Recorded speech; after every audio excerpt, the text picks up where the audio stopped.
ఇది మే 31 తర్వాత విశ్వ కెరియర్లో before gangs of Godavari, after gangs of గోదావరిలో మాట్లాడుకుంటారు విశ్వ గురించి. మాత్రం నట విశ్వరూపం చూపించాడు విశ్వ స్క్రీన్ మీద. యాక్టింగ్ విషయంలో మాత్రం అసలు ఇంకా దాంట్లో మీరు అసలు ప్రతి ఫ్రేమ్లో విశ్వకేనా అన్నట్టు ఉంటుంది.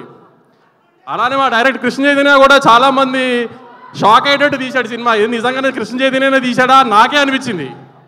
అంత ఇంపాక్ట్గా, అంత ఇంటెన్స్గా ఈ మధ్యకాలంలో తెలుగు సినిమాల్లో ఇంత ఇంటెన్స్ సినిమా రాలేదు.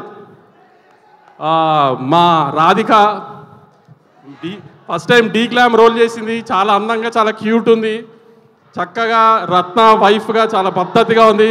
కాబట్టి రాధికకి రివర్స్గా ఊహించుకుని రండి.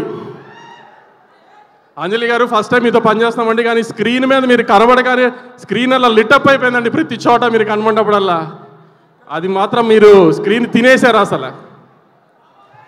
యువన్ శంకర్ రాజా ఆర్ఆర్ నిన్నే ఫైనల్ చేశాడు. నిన్నే చూసాము చెన్నైలో.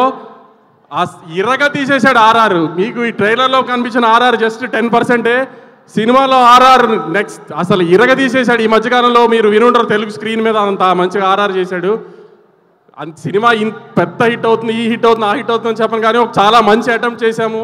విశ్వక్ చాలా బాగా యాక్ట్ చేశాడు. చైతన్య చాలా బాగా తీశాడు. చాలా కష్టపడి సంవత్సరం సినిమా తీసాం.